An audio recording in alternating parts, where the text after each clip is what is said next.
This video is sponsored by WebDM and their 5th edition Dungeons & Dragons book, Weird Wastelands. What happens when weaponized magic overwhelms a region, when the gods abandon the planet, when the only power left is that of the mind? Who is strong enough to wield it? Weird Wastelands is a location-based toolkit for a unique environment that you can use in your game. Locations, NPCs, maps, lots of inspiration. New spells, monsters, subclasses, mechanics to expand the exploration-based play, and a new class, the Scion. Their Kickstarter funded in 12 minutes, and they are currently unlocking amazing stretch goals. Check out WebDM's Weird Wastelands by clicking the link in the description, and thanks again, WebDM. Hello everybody, Jordan here, the PH is silent. Ravenloft for 5e is out, and some of my earlier videos on Ravenloft lore were taken straight from the 2nd edition era. Now we can compare and contrast between the old and the new. To start off, in this video, we'll take a look at the Domain of Dread, Dementlieu, and its Dark Lord, Sidra de Honer. Or if we're going by 2nd edition, Dominic de Honer. Let's start with the past and work our way forward. Dominic was an evil boy. His mother died in childbirth, and he was raised by his grandfather, Dr. Germain de Honer, a mesmerist, and his father, Claude. Soon into Dominic's childhood, he realized he had the power to control people's minds. Subtly at first, but enough that people died from his influential suggestions. Dominic was not brought to the Domains of Dread through his actions, rather he was born there. His grandfather was swallowed into the Domains of Dread when Mordant became a domain. Now, Dominic's grandfather passed away, and the family decided they should leave Mordant. This was, of course, Dominic's idea, which was forced onto his father. As Dominic entered into the mist, the Dark Lords built a new place for him to live, and rule as a Dark Lord. That's Dementlieu. An outsider's view of Dementlieu, you would think the people wealthy, happy, and friendly. This is the illusion pulled over the eyes of even the people who live there. Everything in Dementlieu is about appearances.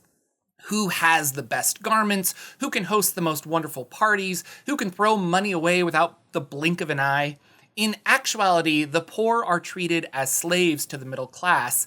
Disease, crime, and murder are common at the lower levels of society in Dementlieu, and the lower class try to pass off as the middle class, and the middle class try to pass off for aristocrats.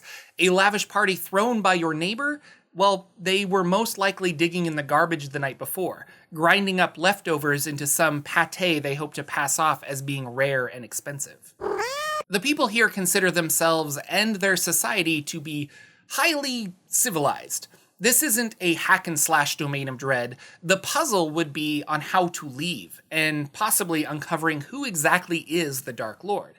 Dominic controls everything from the shadows, but he would take an interest in the PCs as new outsiders to play with. The metaphorical illusion starts to crumble as the PCs investigate an entire city, collectively perpetuating a facade, much to everyone's disfavor. Instead of feeding the poor and helping their neighbors, everyone is trying to impress one another, which only turns to spite and anger. The entire domain is fairly large and consists of the main coastal city, Port-à-Lusine, and the inland city of Château-Faux. Now, as far as I can tell, there wasn't a specific adventure set in Dementlieu, like other Domains of Dread that I brought up. I don't think there was a novel set there either, which is probably why it was updated with some new characters for 5e D&D. So, spoilers going forward for the 5e version of Dementlieu. Meet our new Dark Lord, Sidra de Honer. The previous themes exist in Dementlieu. The poor try to be rich, and everyone is trying to impress others. However, to be discovered could mean death. The Domain of Dread has shrunk down to just the city of Port-à-Lusine, and everyone in the city is hiding something. If you are found out to be less than what you present, you are unmasked. This most likely happens at a masquerade ball, where the Lady de Honer then casts the Disintegrate spell on you, and your body is Thanos snapped out of existence. A theme of masks is prevalent in this domain. The physical act of hiding who you are when everyone knows exactly who you are, in contrast to the very real act of hiding your financial and class status. Sidra's story of Dark Lord Ascension is a twisted Cinderella tale. She grew up on a tiny farm where her father called her Duchess and let her live the lie that they were actually outcast nobles, forced into these poor farming conditions by her father's younger brother who exiled the two of them. To her, the family was supposed to be living in royalty.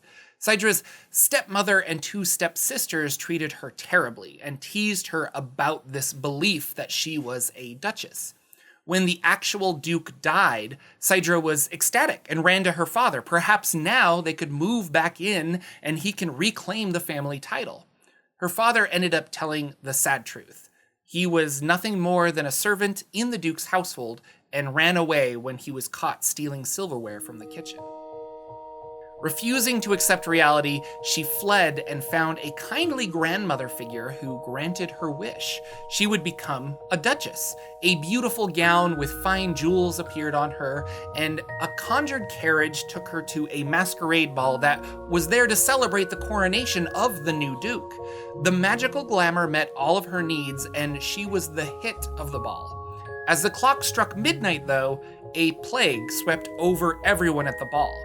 This was the deadly fine print to Sydra's wish. Everyone in the ball started falling over and dying. The Duke-to-be, in a final confession, told Sydra that he was not the son of the Duke. Rather, he was the son of a servant to the Duke who took him in because the real Duke was unable to have children of his own. Sydra, enraged that appearances again were not what they seemed to be, and she would be unable to become an actual duchess, drove a dagger through his heart. She stumbled out of the palace before the deadly plague claimed her life as well. She awoke in Portalucine as a true duchess, but also an undead wraith. She now has exactly what she always wanted, but her true self is that of a monster. She must hide the fact that she is a wraith or lose everything, and the locals will no longer respect her as duchess, but instead treat her like the monster she is.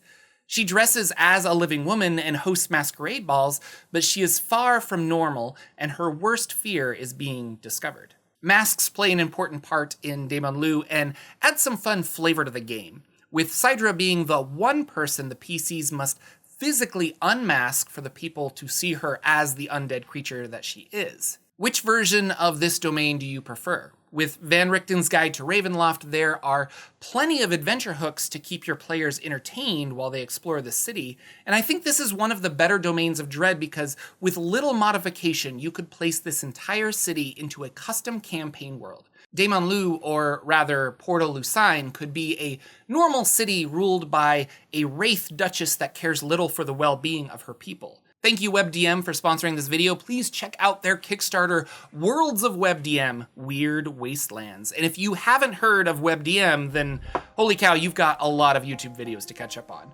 Links in the description down below to Weird Wastelands and also the D&D supplements used for this video. Thank you, patrons, for supporting this channel. Thank you, subscribers, and thank you for watching. I'll see you all in the next video.